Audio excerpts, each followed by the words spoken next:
So, the session is on our everyday interactions with the state, and I guess our discussions yesterday after what Professor Janki had presented, yeah, that leads us pretty well into what is the state, why is it that we should be concerned about the state, what is it that state-citizen interactions mean, and what does all that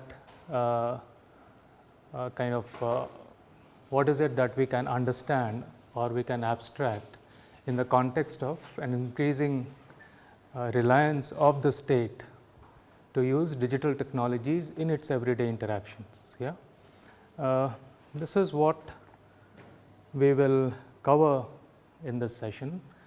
I'll talk of a few cases of digital technology used by the Indian state. So, most of my examples are related to the Indian state, even within that largely government of Karnataka, yeah, some of the cases, but we will see how they are how they can be extended to some of the other states and maybe other countries, generally global concerns, issues, etc.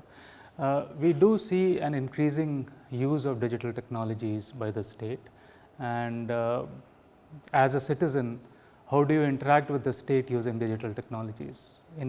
Does any example come to your mind? Why do you interact with the state as a citizen, or when do you interact with the state as a citizen? Like any certificate, I need to have a DL. You need to have a driving license. Okay, so for a driving license, you need to go to some department which is an arm of the state, and you would want to get that. Yeah, so the state certifies you for certain capabilities. What are the other ways in which you interact with the state? Grievance redressal, complaints. What kind of complaints? Like if there is some problem with the railway ticket booking or some issues like that, maybe we can complain. Okay, so the first is booking of railway tickets. So because the state here is providing that service, so how do you access that service? Yeah. And then if you have any grievances related to, say, booking of railway tickets, yeah, or maybe traveling on the train, so any grievance related to a service that's provided by one of the agencies of the state, you would want to interact with the state. So I believe it can be a direct or indirect interaction in any way. For example, I get on the road. It's a kind of interaction with the state because state has implemented all its rules on the road, and I'm following those rules by chance. So this is also a form of an interaction which I'm having, because. So you're interacting with the rules that have been formulated by the state, which allows you to access certain public facilities, yeah, public spaces. Plus my identity as an Indian, if I perceive. So if you want an identity, if you want yourself to be identified, yeah, you rely on the state for identification. Okay. Buying a land or house. Land, house. So where does the state come in? I have to go with the corporation for approval. Ruling authority. I have to pay tax. And so on.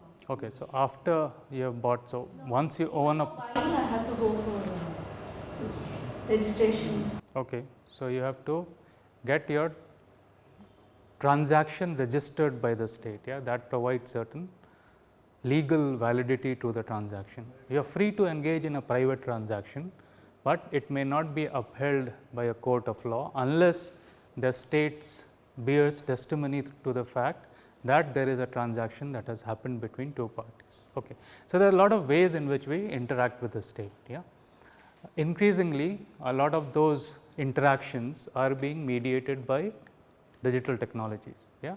So, we will try to look at some of those cases. Then we will step back and see what are the development priorities of the Indian state. Is it a very surveillance oriented state? Is that what the Indian state has taken onto itself to ensure that people, it will track everyone where they are, or will it say monitor activities, and you had also mentioned something else. So, is the Indian state and its development priorities only concerned or largely concerned with figuring out where the citizens are, and is it only a law and order enforcing agency, or is there something greater or more to what the Indian state is all about? Yeah. Then we will get into some perspectives on technology design. Yeah. I am trying to straddle a few kind of worlds in this kind of session. Yeah. So, we will get into say certain theories of technology designs. Yeah. So, why is it that technology comes into being? What kind of logic do we attribute to the design process? How can we study technologies? Yeah. How can we study technology evolutions? Yeah. And then we will try to bring all of them together in our in the later part of the session. Yeah.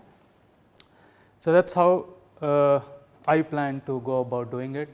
Is there anything that you had in mind when you went through that small blurb on what this session is about? Do you have any expectations that you feel will not get covered here?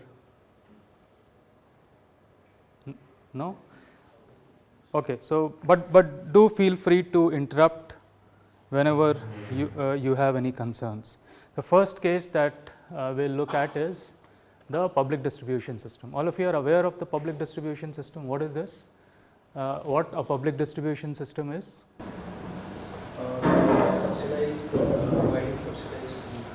Providing subsidized food to the marginal communities. Okay. And why do we want to provide subsidized food to marginalized communities? Because they are not able to access the highly inflated. They are not able to access the highly inflated food markets. Okay. The highly inflated is within quotes. Okay. So, sorry? Low income, yes. Yeah. So the income levels are low. Yeah. They are marginal, and therefore the state feels that they are not able to, or they may not be able to access the open food market. Yeah. And therefore, there is a sense in providing subsidized food grains to these people. Yeah. So, what is the logic behind providing that food? Why do we want to subsidize food grains for those who are marginalized? Why should we? First thing, it's a humanitarian approach. Like some people among us, when they are unable to feed themselves, we have to help them. Sir, it's almost the welfare function of the state. Welfare and development. So, it is humanitarian. Any government is supposed to support the downtrodden people. A government is not humanitarian by any chance. No, that is the basic social welfare. It's my right to have food. State's responsibility. So, welfare versus right, humanitarian. So, this is one side. Yeah. I'll keep humanitarian and welfare completely separate. You will keep it separate. Okay.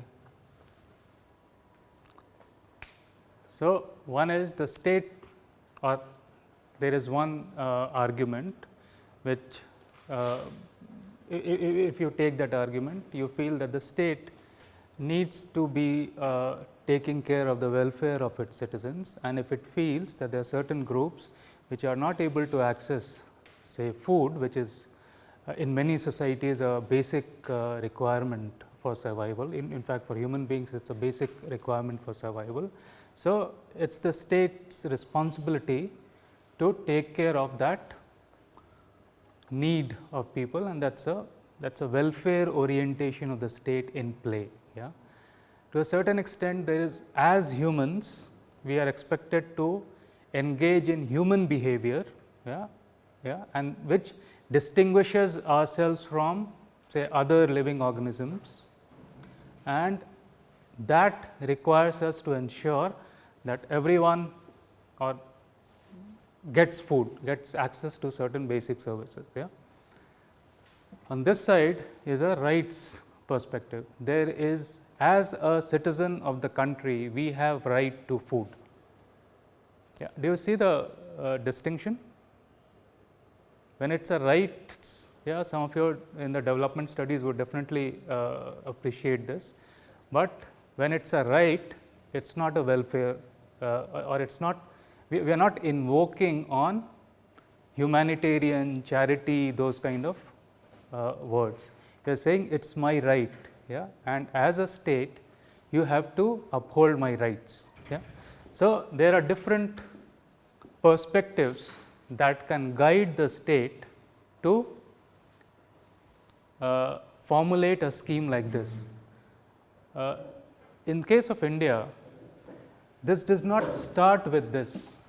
Yeah. The public distribution system is about 30-40 years old.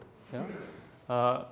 In its different avatars, flavors, it has existed, but it's largely started with humanitarian concerns of a few governments, of a few individuals, went into say a welfare, fed into a welfare orientation of the state, and about 10 years back there was a right to food, yeah, that was enacted, or the National Food Security Act, and PDS is one of the main vehicles of enforcing that act. Yeah. Now, given that background, this we are looking at a project which is using digital technologies in the implementation of public distribution system, and this has been done in the state of Karnataka. This is a study one of my co-researchers and I did around 2014-15. So, the findings may be slightly dated, but nonetheless I feel it's relevant for our discussions today. Yeah. So, this is the entitlement. Some of you would probably be aware of this. There are 3 categories of ration card holders in Karnataka. Most of the other states of India also this is how it is. You have APL is above poverty line. Yeah. In case of Karnataka, yeah, you are not provided any subsidized grains through the fair price shops. BPL, this is what the entitlement is. For within the PPL, the extremely below poverty line kind of families, they are the Antyodaya, Anna Yojana cards is what they are given, and they have a certain entitlement. Yeah. So, this is the kind of entitlement to food grains under the Karnataka PDS that existed about 2 years back. More or less that is how it remains. This is how the supply chain looks like for PDS. You have suppliers, largely Food Corporation of India. Yeah. In certain cases, some food grains are procured locally, yeah, but most of the food grain that is being provided is rice and wheat. Yeah. So, that is handled by Food Corporation of India at a national scale.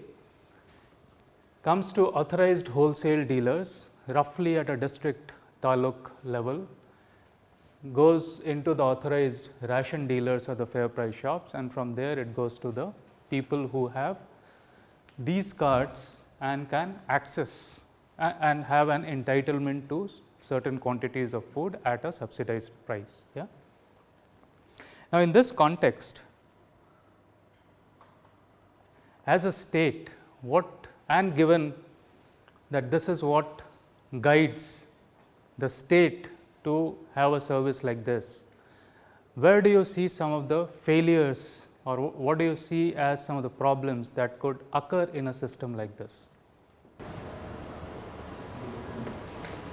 The estimation of APL, BPL and the AY households, like there is always some could be included wrongly or some could be excluded. That is always a possibility. Okay. So, you are saying that there could be errors in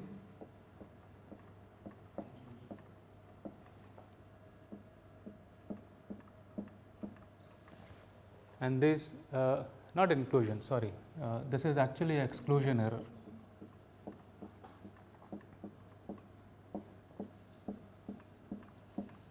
Those who should be getting that subsidy are not being provided that subsidy, because the way in which the estimation or the way in which the survey for deciding whether a family should be APL or BPL is not done properly.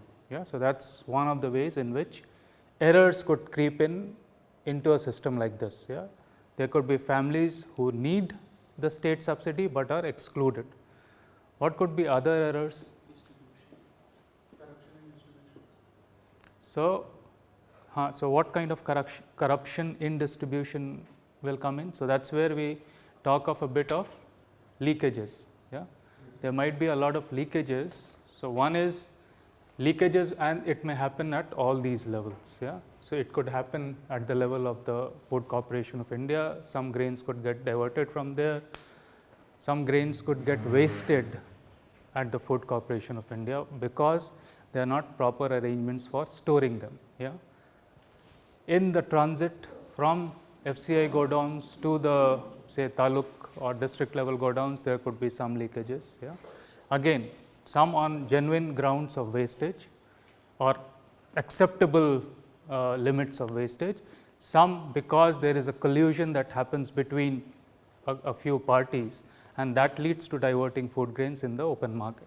Again, some of that could happen at the level of the authorized ration dealers, yeah, at the fair price shops, where the fair price shop owner, yeah, may not give the desired or the entitled quantity of food grains to a particular household. Yeah. And that can be through 2 or 3 different ways. The fair price shop owner could collude with certain non-eligible families and ensure, say, that the process of identification of families or households is kind of taken care of, so that ineligible families get ration cards, and there is a diversion in that way. The other way could be when it is extortionary. Yeah. What could be extortion? I am entitled to, say, 20 kgs. I go to the fair price shop. The shop owner gives me 15 kgs and gets my signature for 20 kgs. Yeah. So, that is extortion. I know that I have been given 15 kgs.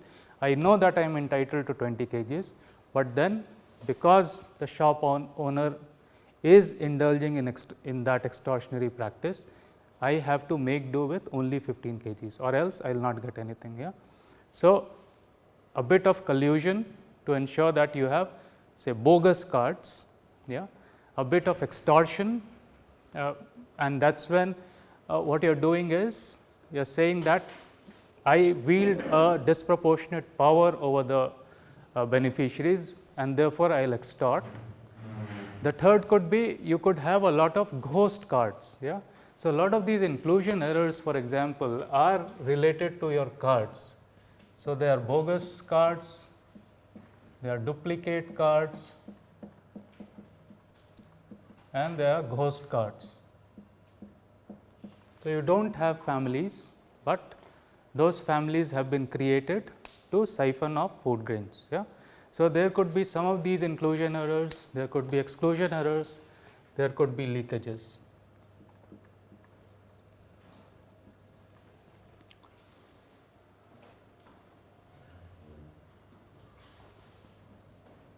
So, one exclusion error is when you said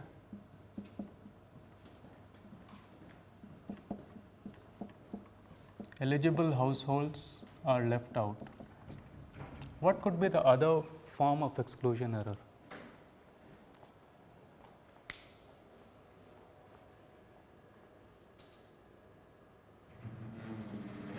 How can you exclude people, or how can you exclude benefits to flow to the intended beneficiary? Registered someone's name and he has died. Then the rest of That is your ghost cards, all that stuff. Yeah.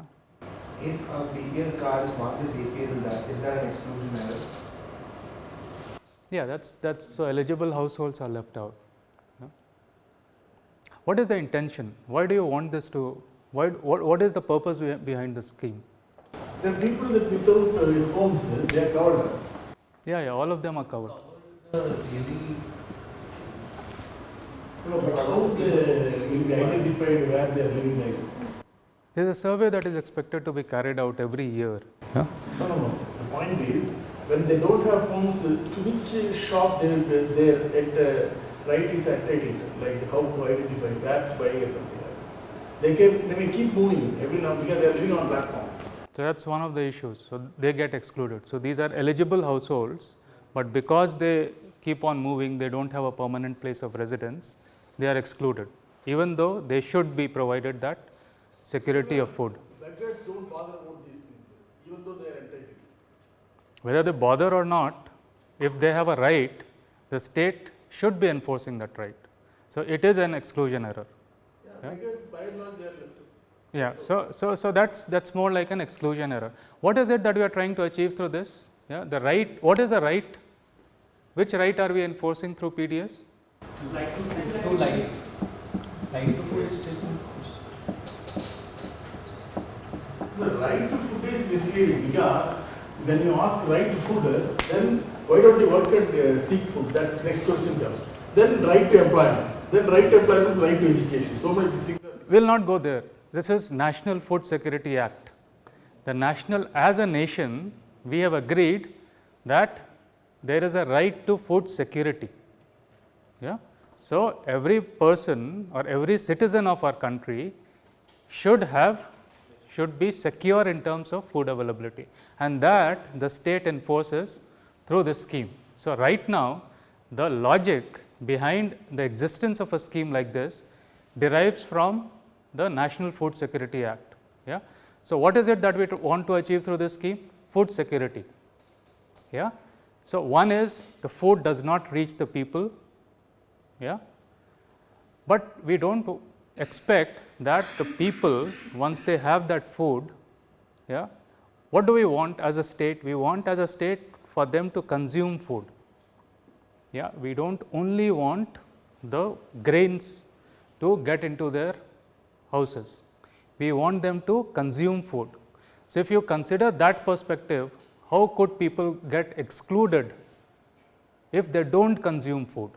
So if the food grains that are provided to them are of a quality that cannot be consumed, you are excluding people. Even when everything else is functioning very well, you are excluding people from this, the enforcement of food security. Yeah. So quality, through quality also you can exclude a lot of people.